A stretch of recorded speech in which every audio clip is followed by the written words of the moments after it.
Hello, this is a haul video from yard sales, but there's one item, the first item I'm gonna show to you that actually isn't from yard sales, so sue me. But I'm showing it to you mainly because it comes with a tip. Alrighty, this is a backpack that is for photographers. You put your camera equipment in here. It's very sturdy. It doesn't squeeze. I don't know. I haven't looked it up. The brand is Lowepro, Lowepro, which I have heard of. Active Zone. I don't know if this is going to be a problem to ship. If it is, then maybe I'll just put it on Facebook Marketplace. I didn't pay for this. Anyway, here's where we get to the tip. See this handle? It's a rubber handle. When I picked it up, it was sticky. Like, oh, it had been in a very hot car, in the sun, in the summer, in Las Vegas. And so it kind of melts the rubber and the rubber gets sticky. And contrary to logical thinking, once you cool it off, it doesn't get unsticky. So I did some searching, and what I did was I made a paste of baking soda and water, and then I rubbed it on with a magic eraser, let it sit a little bit, rinsed it off, no stick. So there you go. That is your tip of the day. And then we can get to the previously mentioned or announced, or per the thumbnail, yard sale finds. I can't decide if I should do this as a short video or wait till next weekend and see what I find next weekend, because it is yard sale season here. It's cooled off. I wasn't able to go to a lot because of prior commitment on Saturday, which is the best day. Sundays, a lot of places don't even do Sundays here. Anyway, I did a few yard sales on the way to where I had to be yesterday, and I did go to a few today. Let's see how long this takes. The weekend after next, I'm hoping that will be its own video, because that's the big 7,500 house community that does their sale twice a year. And I can't wait for that. All right, let's see what I got. Starting with footwear, because I didn't get very much of it. I don't know if this was a good pickup to sell or not. These are a pair of Hokas. They are in pretty good shape. As I mentioned in my previous video where I found Hokas, you know how it wears out here? This actually isn't worn out, but it is like disconnected. It's coming up here. I don't think it's torn so much as it is no longer sewn on, but it's not a big deal. The reason why I'm not sure if it was a good pickup is this one the same thing. This one is a little better. I'm not sure it's a good pickup because I picked up those other ones a few weeks ago, and it's had some legs, but they're still not sold. But these fit me, and I'm considering keeping them and getting rid of a few of the ones of my sneakers. So we'll see about that. Okay, these are some cute blush, like light pink, nice sturdy sneaker, and they are Sorel. And I was on the fence because I don't do well with Sorel, but they're in really good condition, and at this point I hadn't picked anything up. So I bought them. They are a size 7.5. I kind of hoped they were my size because they looked like they'd be really comfortable. But I already have a pair of blush pink sneakers, and pink sneakers are not really something that I would normally do. I only have those because I have them and they won't sell.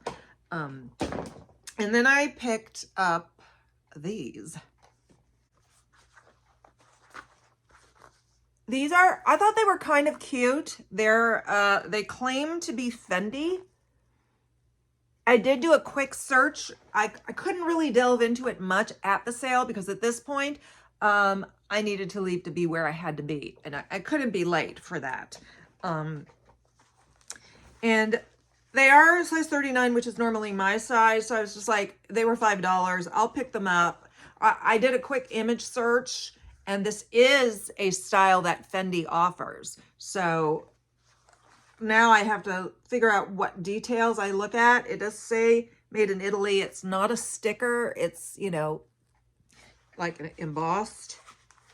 And we'll see. I could, you know, if they're not real, I could keep them. I don't like things that scream out the designer names. Like, I don't like those Coach bags where you see the C's all over it. I have a black on black one, so it's not as noticeable. It's just not my kind of thing. I don't need everybody to know, look, this is designer or whatever. I prefer the quiet luxury. But these aren't bad, and we'll find out whether they're real or not. I may check with Authentic Detective. They have a website, and they do, I don't know if they do Fendi or not, but their authentication is, as far as I know, pretty cheap. I can't remember. It's $5 or $7, but that's not bad, especially if it turns out that they're real and you can include a COA. You'll make your money back. They have a Facebook group. Did I say they have a Facebook group, or did I say they have a website? They have a Facebook group. Anyway, they also have an app, I think. I can't remember because I haven't actually used them yet. And you can also, just in the group, post a picture and ask people's opinions. I don't buy a lot of Free People. I know I've brought that up before, but I did just sell a Free People sweater this week, and I've been wanting to pick up some sweaters, and it's a size large.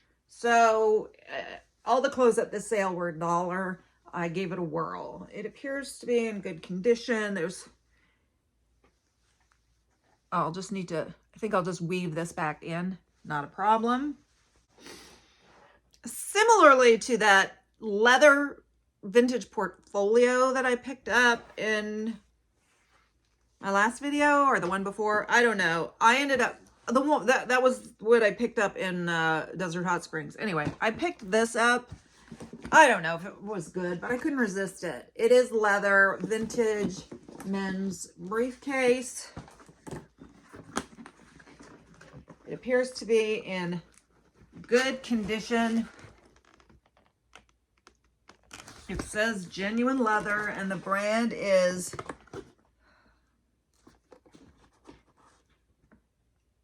it's top grain leather, which is better than genuine leather. Genuine leather is kind of at the bottom of the quality of leather.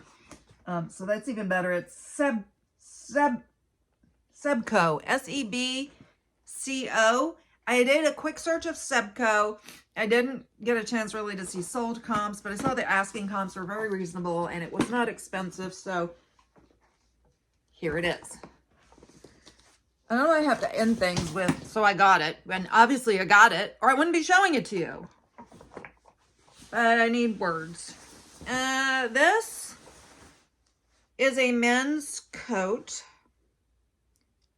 tailored in China. I try to make that sound like it's good, but it's Barney's New York, so I figure it's got to be a pretty decent quality. It's a very classic men's, like, businessy coat that you wear over your suit. It's got slip pockets. It's a little bit heavy because this lining does come out. It's a button-in lining. And I believe it is a 44 regular. It was pretty inexpensive, or I wouldn't have bought it. Okay, at the same sale where I bought those Hokas, I picked up this dress. I've never picked up this brand before.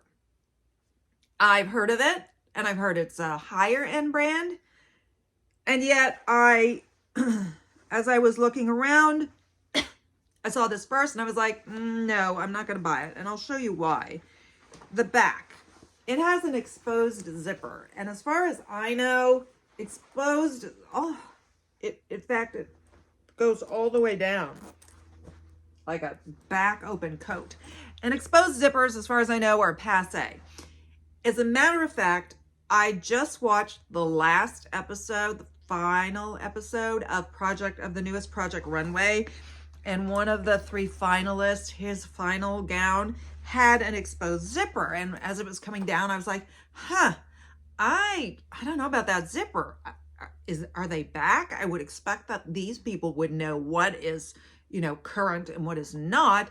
And sure enough, that was one of the complaints of the judges they're like, is there anything you could have done to hide that zipper? So, for that reason, I left it. And then I was like, let me look up comps for this brand. And the comps were very good.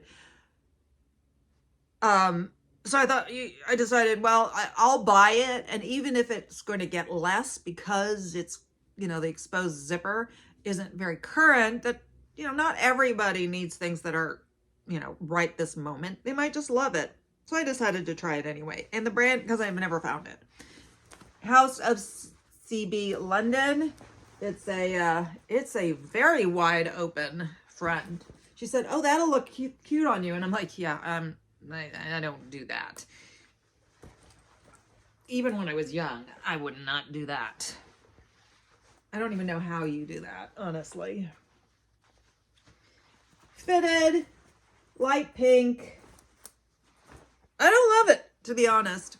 If it had been any more expensive, I would have left it. And, if it was a brand I had experience with, then maybe I would have had better knowledge of whether to leave it. But here we are, right?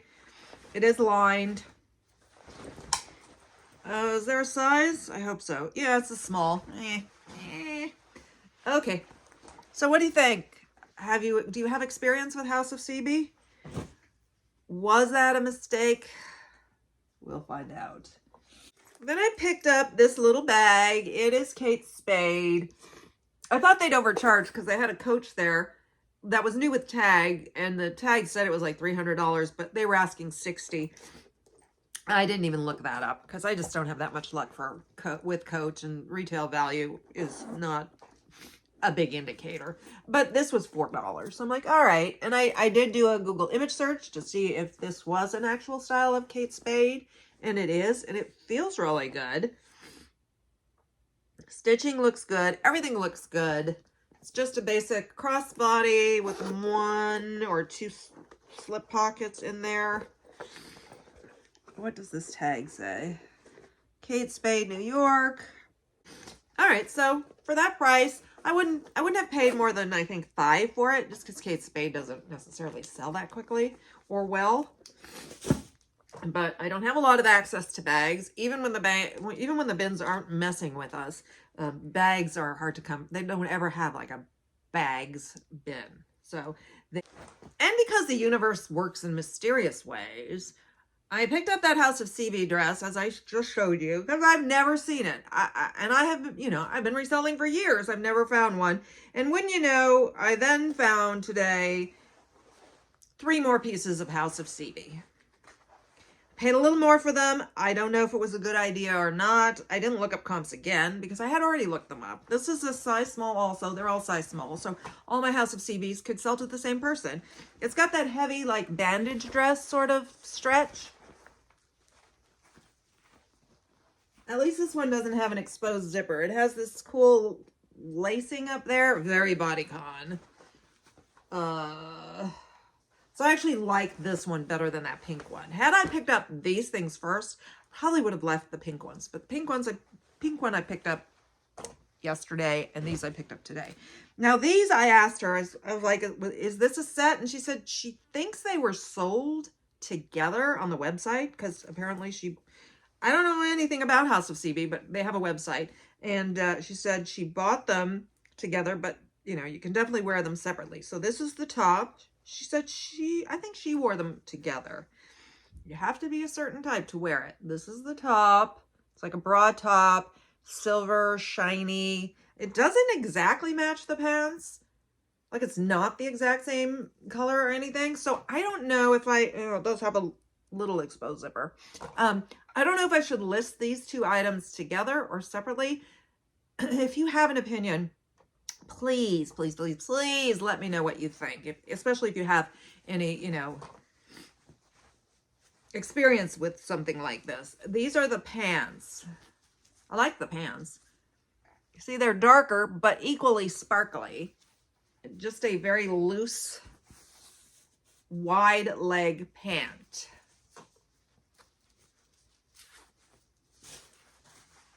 While you could dress this down with like a black knit turtleneck, I think I won't be using casual or business casual as a term for these. And they are also a size small. I don't know. We will find, I'll try to get these listed pretty quickly so that I can see what happens in case I happen to run into another bundle of House of CB, because it just seems to come in waves like that.